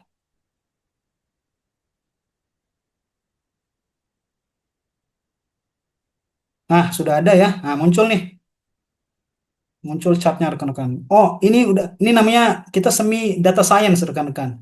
Jadi saya nggak perlu analisis sendiri lagi nih. Saya udah bikin bukan model AI sih, model udah mengotomasisikan analisis. Jadi saya nggak perlu buka lagi tabel hasil rekap rekan-rekan. Jadi dia langsung ke rekap otomatis.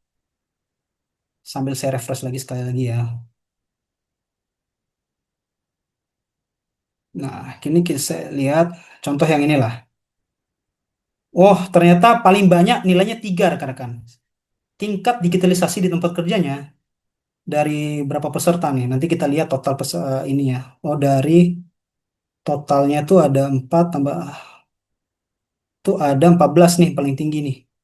Kemudian kalau pengalamannya itu paling banyak yang di atas 5 tahun ternyata peserta kita webinar kali ini rekan-rekan.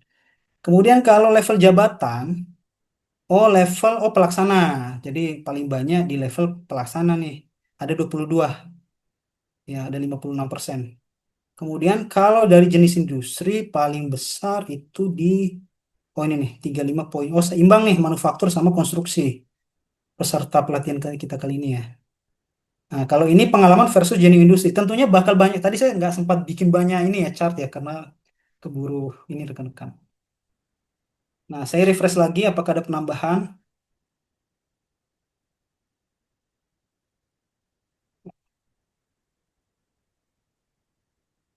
Nah, seperti itu rekan-rekan.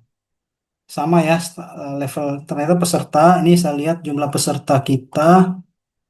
Nanti kita lihat di sini nih. Nah, back end-nya ini saya kasih lihat back end-nya ya. Back end-nya tuh ini seperti ini. Di sisi back end itu seperti ini rekan-rekan. Ternyata udah ada yang ngisi berapa nih? Ngisi, sorry, nggak kelihatan lagi. Oh, udah ada 67 ya. 67 orang yang ngisi. 67 keisian. Bertambah terus 69 sekian sekian. Nah, kita ini akan update otomatis ke dashboard saya ini nih. Bayangkan rekan-rekan, kalau rekan-rekan buat dashboard seperti ini, anggaplah misalnya performance kinerja K3LL di PT ABC. Dan ini nanti bisa, ini sebenarnya bisa dikasih password. Jadi cuma orang yang punya password aja yang bisa lihat. Cuma kali ini saya nggak kasih password. Nah, bayangkan itu cuma boleh dilihat oleh manajemen. Jadi manajemen dia bisa langsung lihat performance nih, performance dari si kinerja K3LL-nya gitu kan. Jadi langsung terpantau real time. Jadi kapanpun manajemen, direkturnya, atau CEO atau atasan kita mau ngelihat performance departemen HSE gitu kan, dia tinggal lihat buka dashboard ini, eh, dan ini apa sih, langsung keluar nih. Dia bisa menyimpulkan nih, oh dia bisa ngambil kesimpulan. Kayak contoh Pak Arif sekarang ya bisa langsung anggaplah Pak Arif atasan saya saat ini. Nah ini saya survei pakai tadi, Pak Arif langsung bisa ambil kesimpulan. Ternyata dari eh, berapa nih? Dari 73 peserta yang isi ini ya, itu yang paling banyak mereka mengatakan bahwa tingkat digitalisasi tempat kerja mereka tuh ada di 3 dan 4. 5 cuma satu doang nih, yang lainnya ini. Kemudian Pak Arif bisa tahu, langsung tahu, ternyata pengalamannya paling besar ini nih, di atas 5 tahun. Peserta yang sekarang dari 70 sekian tadi ya. Mungkin bertambah juga sekarang. Terus banyak level staff ternyata dari peserta. Kemudian ada, oh paling besar sekarang konstruksi rekan-rekan, 37, 38 sorry. 38 jadi 54%. Nah begitulah rekan-rekan. Eh, Sekian webinar yang bisa saya sampaikan. Mohon maaf apabila salah kata dari saya. Saya kembalikan lagi Pak Arief, saya juga tutup stop share sekarang. Baik, luar biasa ya. Seru ya teman-teman semuanya terkait dengan materi kita hari ini. Dan di sini sudah banyak yang ingin bertanya nih Pak Amar terkait materi kita hari ini. Dan sebelum kita lanjut ke sesi tanya jawab, biarkan Pak Amar istirahat terlebih dahulu dan ada beberapa informasi yang akan kami sampaikan terkait dengan absensi tentunya ya teman-teman semuanya. Tadi juga Pak Amar sempat singgung terkait dengan AI. Nah, ada informasi menarik hari ini Bapak Ibu semuanya ya. Untuk sertifikat, nanti teman-teman ya bisa download ya tentunya di aplikasi Mika Pro ya nanti di menu pelatihan di menu akun di sini ya. Lalu ada menu akun diklik kemudian ada menu pelatihan saya. Nah, nanti bisa diklik di sana. Tapi statusnya harus platinum dulu teman-teman. Kalau belum platinum maka nanti sertifikatnya eh, hanya tertahan saja, bukan tidak terbit, tapi hanya tertahan sementara. Sampai kapan? Sampai teman-teman upgrade ke platinum, ya. Nah, kalau nanti teman-teman sudah upgrade ke platinum, maka nanti bisa hubungi saya. Nanti saya akan bantu terkait penerbitan sertifikatnya. Nanti nomor saya akan saya share ya di kolom chat. Absensi juga akan saya share sesaat lagi. Jadi mohon ditunggu teman-teman. Nah, kemudian juga kalau misalkan nanti teman-teman saya nggak mau upload, saya nggak mau download aplikasi Mika Pro, nggak apa-apa juga sih teman-teman. Cuma nanti khawatirnya sertifikatnya kan berceceran ya. Dan kalaupun nanti teman-teman isi absensi, sebenarnya dengan mengisi absensi itu sudah otomatis terdaftar sebagai akun Mika Pro yang baru. Jadi nanti teman-teman bisa dapat akun selama 3 bulan ke depan ya. Nah, ketika sudah 3 bulan, walaupun nanti teman-teman nggak install aplikasi Mika Pro, maka status di sistem akan silver. Jadi nanti teman-teman tinggal tinggal login aja menggunakan kode OTP, nanti bisa langsung upgrade langsung seperti itu. Tidak perlu daftar karena teman-teman isi absensi itu sudah termasuk daftar kalau belum punya aplikasinya seperti itu ya. Jadi tapi saran saya silakan download saja karena di sini banyak sekali manfaat yang bisa teman-teman rasakan seperti itu. Cara untuk upgrade-nya gampang, nanti cukup klik gambar gembok yang ada di sini ya. Nanti teman-teman bisa langsung ikuti saja langkah-langkahnya seperti itu ya. Nah, kemudian terkait dengan apa yang Pak Amar tadi sampaikan, Media Tama juga menghadirkan AI ya teman-teman ya, AI K3 yang nanti teman-teman juga bisa rasakan ya ataupun juga bisa gunakan untuk kebutuhan teman-teman semuanya sebagai praktisi ataupun juga penggiat K3. Oke, ya itu tadi ya teman-teman semuanya terkait dengan AI K3 ya, Artificial Intelligence khusus bidang K3. Jadi nanti teman-teman cukup kunjungi saja di web browsernya. Kalau tadi juga sudah tersedia di Mika Pro ya, tapi saat ini teman-teman bisa coba dulu di websitenya. Silahkan screenshot dulu. Saya berikan waktu 2 detik untuk screenshot ya.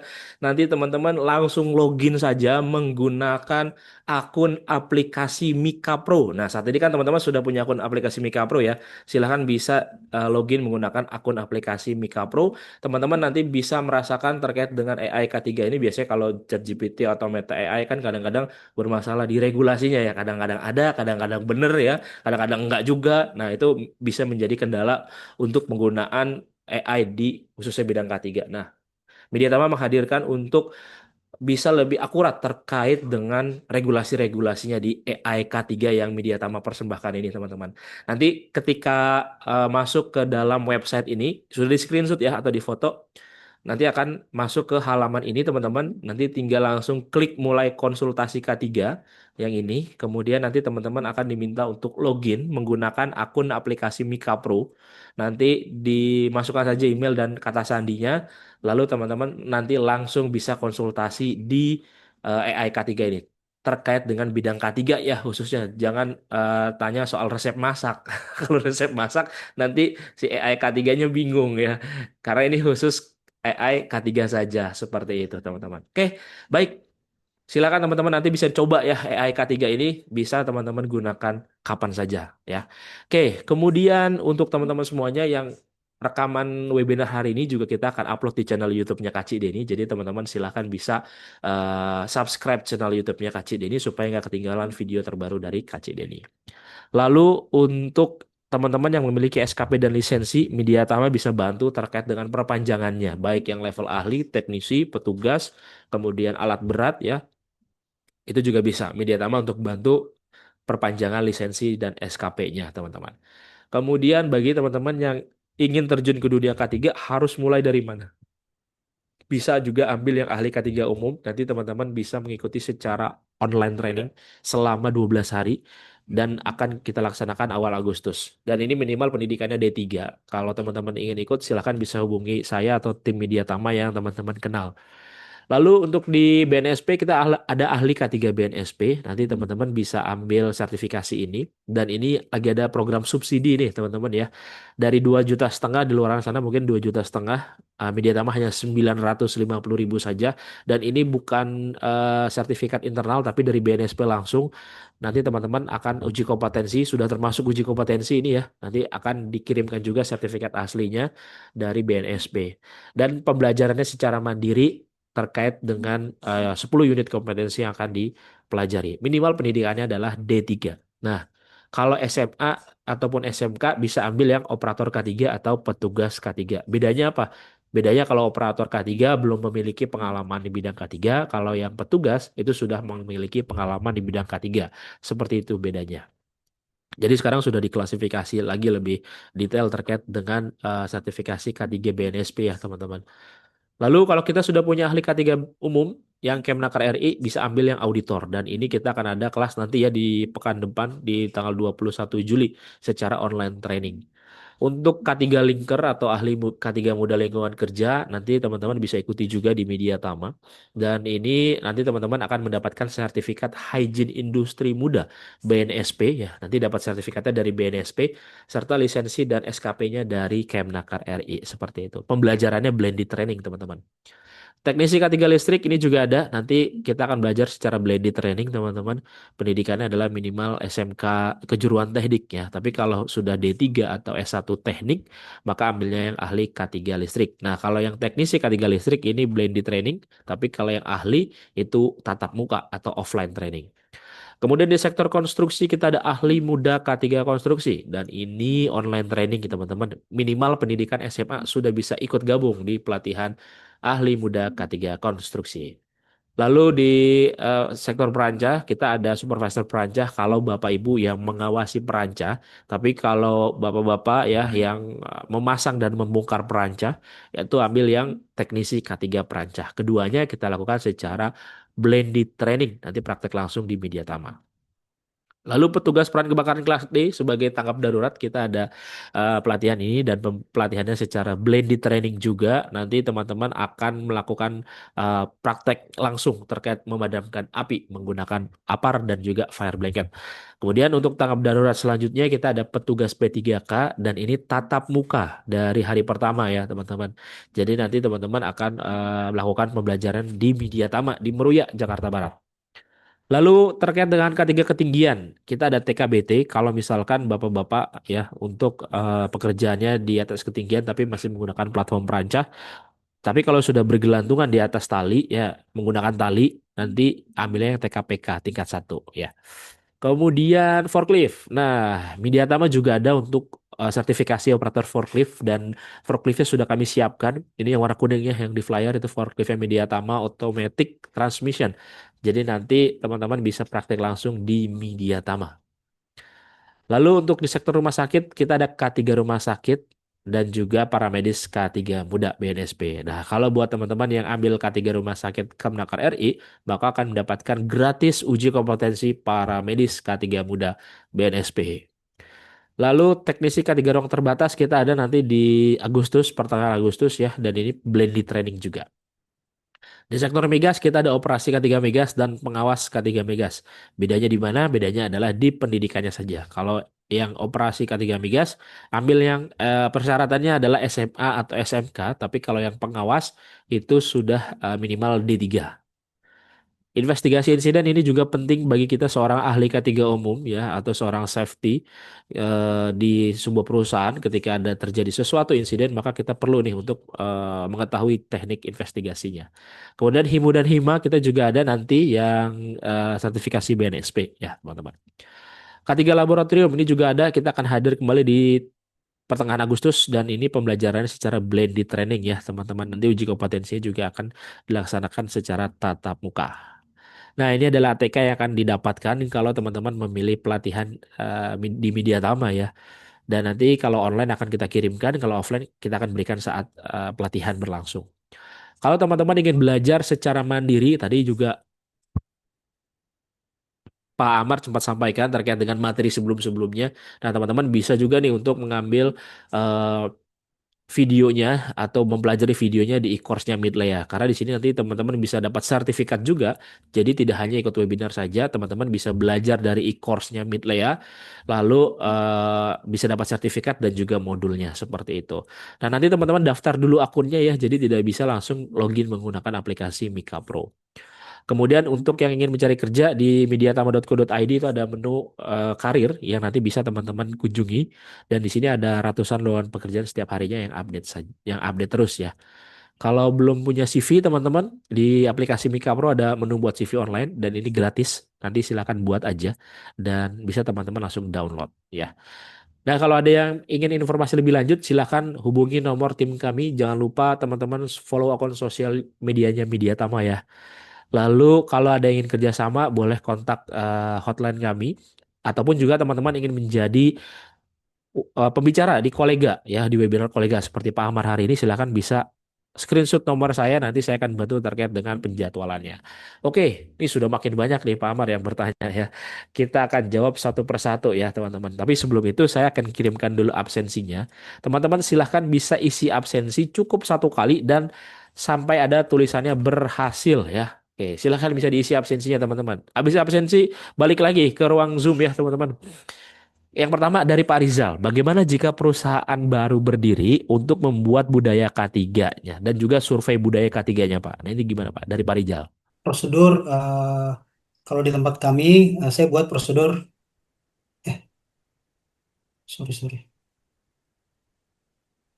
prosedur survei budaya ketiga. Maaf tanda tangannya saya ini ya saya konfidensial soalnya. Nah,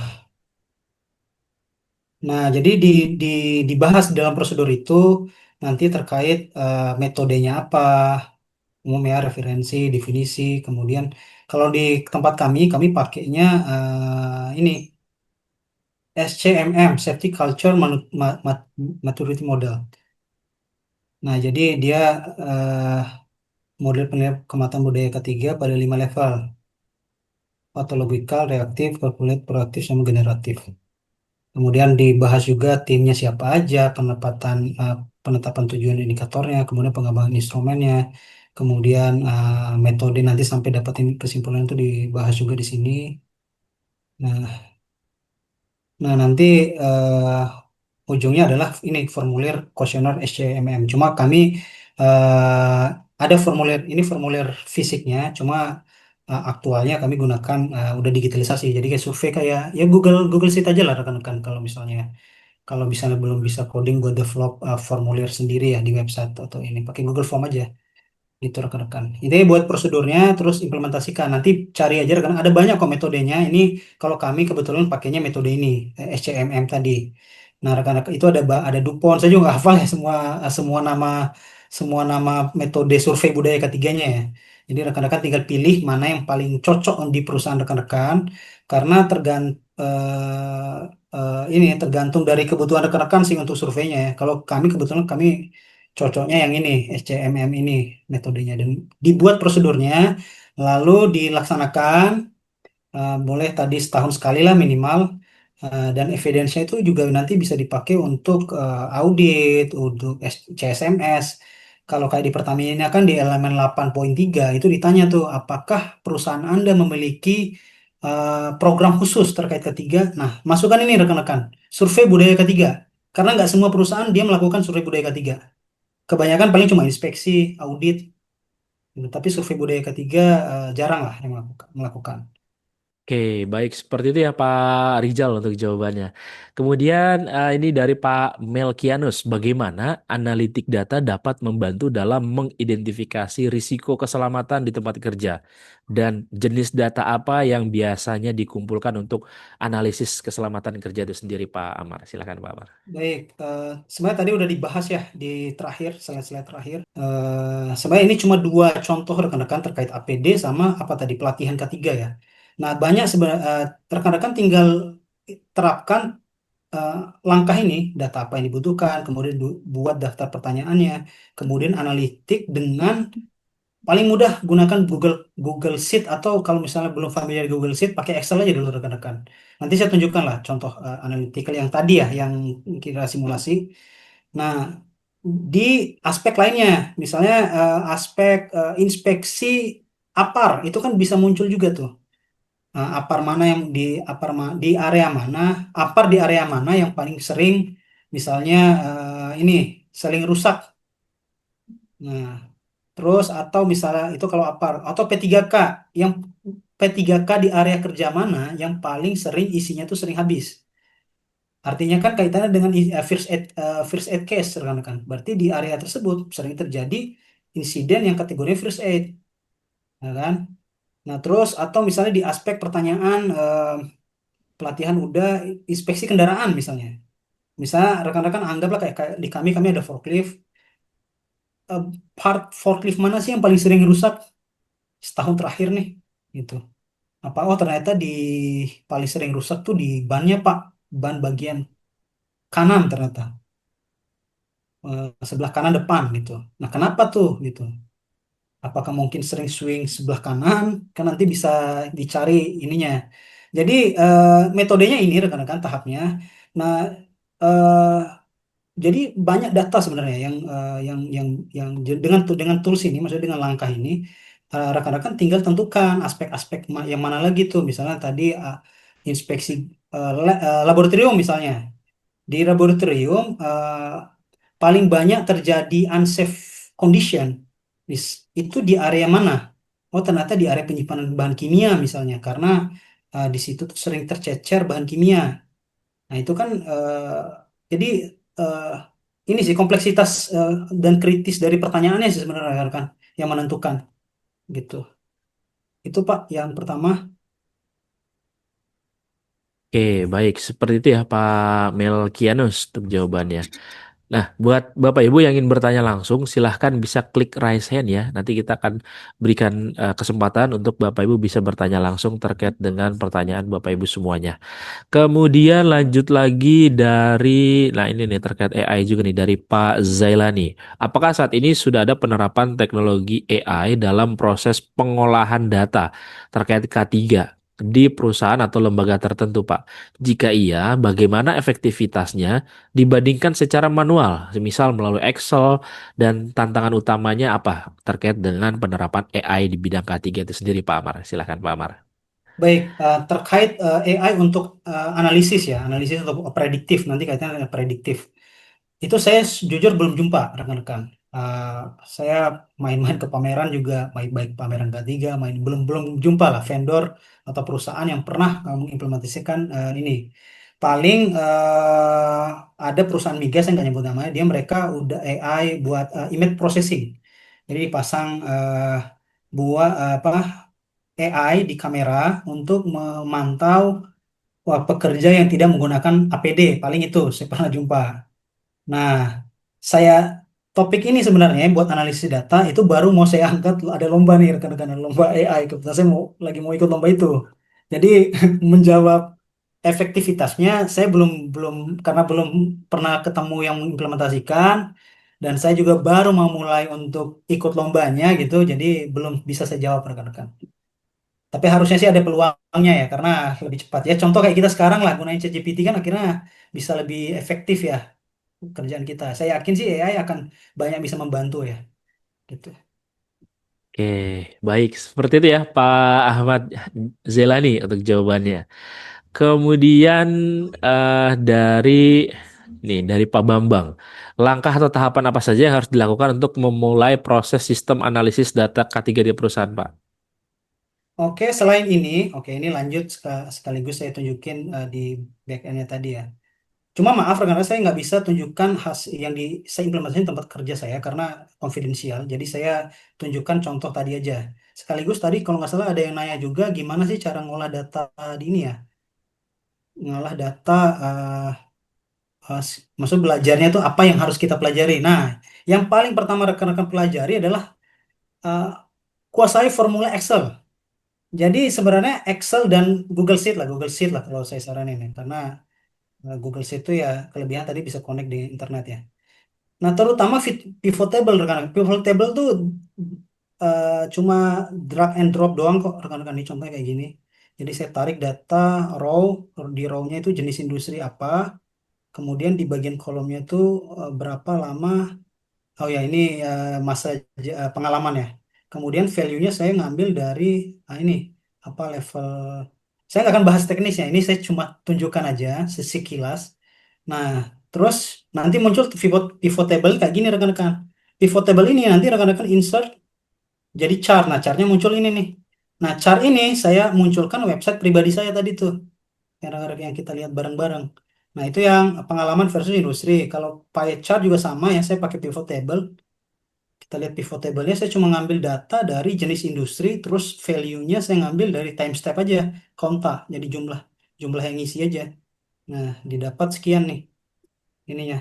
Apa sih apa aja didapat ini tabelnya, tabel pivot table-nya. Terus dari pivot table-nya saya insert, saya buat chartnya seperti ini. Saya pilih pie chart. Tadi kan ada banyak tuh jenis-jenis chartnya, rekan-rekan kondisikan sesuai kebutuhan rekan-rekan. Intinya adalah pilih chart itu yang mudah dibaca rekan-rekan. Jangan sampai pilih chart yang susah dimengerti juga sama orang lain gitu.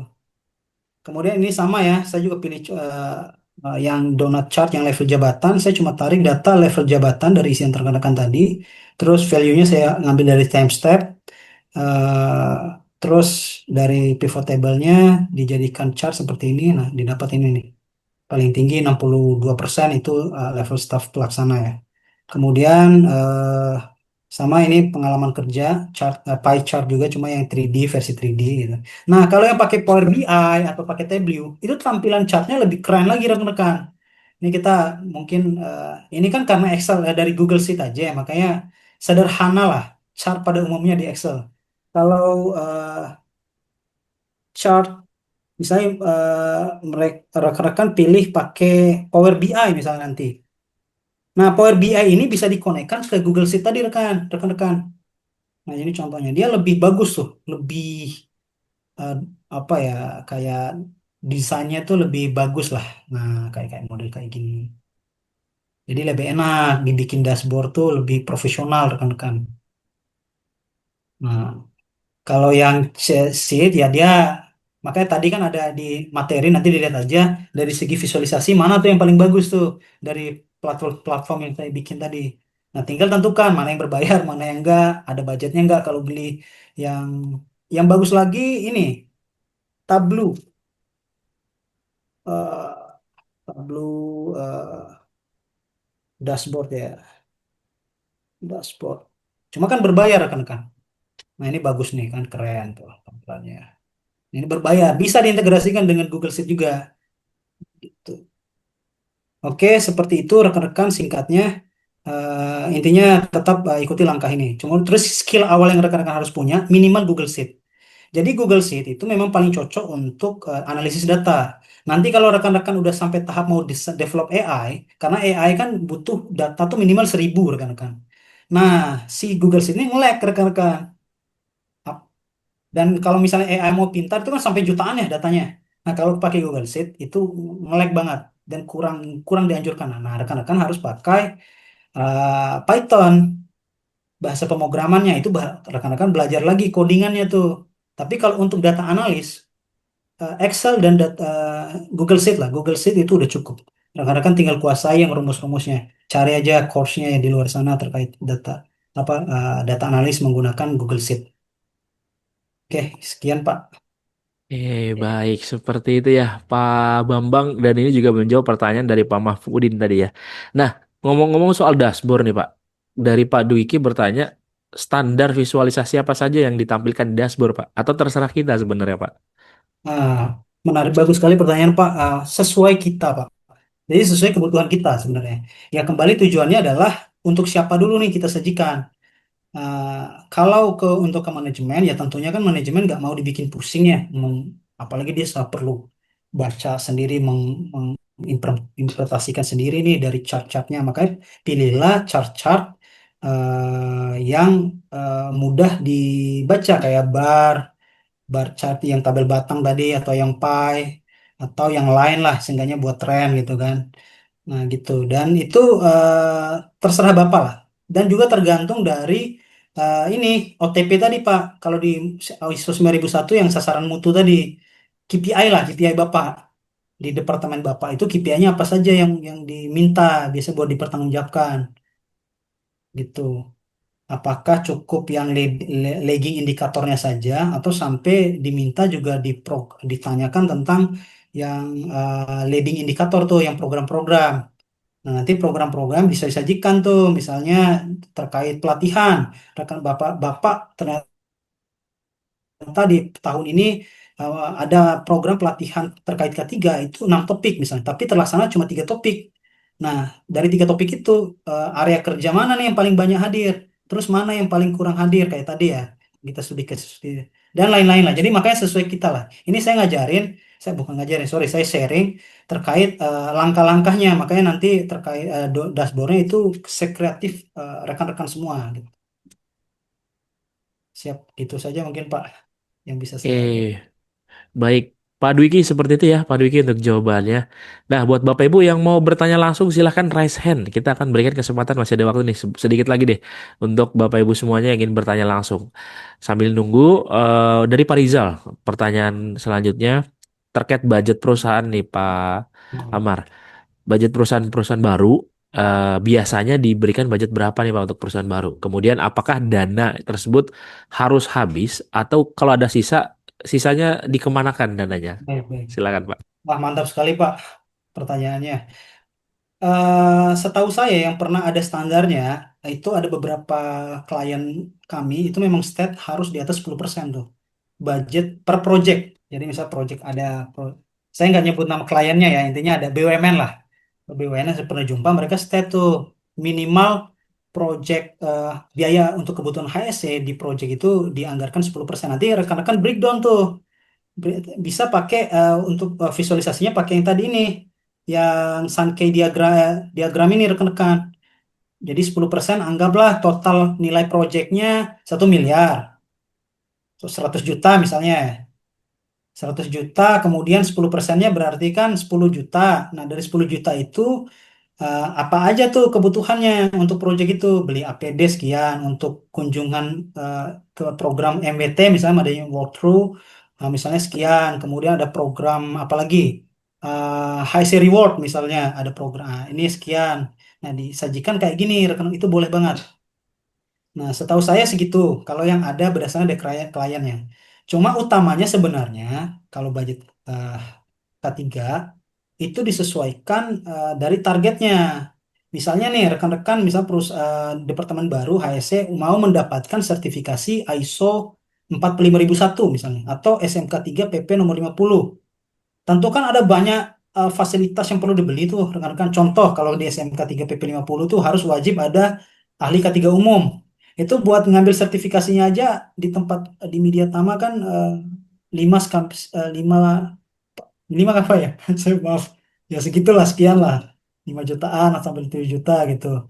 Belum nanti ternyata di aktivitas pekerja bisnis rekan-rekan tuh eh, apa ini ada pekerjaan di ketinggian atau maka harus ada lagi tuh ahli bekerja di ketinggian kan disertifikasikan lagi belum nanti aparnya ada aparnya udah sesuai dengan di peraturan perundangan nggak terus kotak P3K-nya misal karyawannya udah 100 orang berarti kan minimal harus ada dua kotak P3K tipe C itu di area kerjanya belum lagi yang alarm sistem nah, makanya tergantung itu. Nah, makanya tergantung target sebenarnya, tergantung target dari perusahaannya. Apakah uh, setup dari awal sistem manajemen K3, nah itu bisa banyak sekali biayanya. Karena ada pelatihan, ada fasilitas yang harus dibeli. Tapi kalau misalnya udah dapat, misalnya rekan-rekan masuk di perusahaan yang udah ada sistem manajemennya, itu paling biaya yang keluar tuh terkait APD, pelatihan, dan program-program lainnya lah. Tidak terlalu mahal lah kayak setup awal. Jadi closing statement dari saya terakhir, jangan takut untuk mencoba teknologi baru rekan-rekan, karena terutama AI ya. Ada yang bilang kan, oh kalau kita pakai AI nanti ini nih apa sih akan menumpulkan kinerja otak kita. Ya itu memang ada benarnya ya. Ada risetnya juga kan dari Harvard atau MIT saya lupa. Cuma sebenarnya AI itu sangat membantu sekali untuk efisiensi tadi kita. eh Nanti AI itu saya rasa akan seperti kalkulator kok rekan-rekan. Maksud kita kan bukan nggak bisa ngitung ya, tapi dengan ada kalkulator tuh akhirnya kita bisa lebih cepat aja ngitungnya karena dibantu dengan alat tadi. Nah, AI ini saya saya lihat akan seperti kalkulator itu ke depannya. Jadi terus coba dan implementasikan teknologi baru di tempat rekan-rekan semua eh, dan tentunya utamakan K3 karena nyawa tak bisa dibeli, waktu tak bisa diulang, dan penyesalan itu memang datang terakhir. Mungkin itu saja rekan. Oke, baik. Terima kasih Pak Amar. Luar biasa closing statementnya ya. Emang penyesalan selalu datang di akhir kalau di awal namanya pendaftarannya Pak ya. Pak. Oke, baik. Terima kasih Bapak Ibu semuanya. Luar biasa hari ini kita bahas materi yang menarik ya. Dan nanti kita akan bahas juga materi-materi menarik lainnya dengan Pak Amar untuk di lain kesempatan. Mudah-mudahan apa yang disampaikan Pak Amar hari ini bisa bermanfaat untuk kita semuanya, terutama untuk yang hadir hari ini, dan juga menjadi keberkahan khususnya bagi Pak Amar sendiri. Baik, Bapak Ibu, jangan lupa mengisi absensi yang sudah saya kirimkan di kolom chat, dan bagi Bapak Ibu semuanya yang ingin bertanya terkait dengan pelatihan maupun juga eh, aplikasi Mika Pro dan lain-lain, silahkan bisa japri ke saya. Ya, saya sudah kirimkan juga untuk nomor saya di WhatsApp, di kolom chat. Ya, dan yang terakhir pastikan juga Bapak Ibu bergabung ke dalam Telegram Kolega Media Tama untuk mendapatkan info cepat link registrasi webinar setiap hari Sabtu. Terima kasih banyak juga Bapak Ibu semuanya sudah hadir di webinar hari ini. Mudah-mudahan kita bisa bertemu kembali di webinar Sabtu depan. Pastikan Bapak Ibu semuanya mengisi absensi dan juga eh, hadir lagi ya di webinar kita Sabtu depan ya. Baik, itu saja Bapak Ibu semuanya. Akhir kata saya mengucapkan wabillahi taufik wal hidayah. Assalamualaikum warahmatullahi wabarakatuh. Terima kasih Pak Ahmad, terima kasih Bapak Ibu semuanya. Sampai berjumpa Terima lagi di kasih lain rekan-rekan. waktu. Izin pamit. Oke. Terima kasih Pak.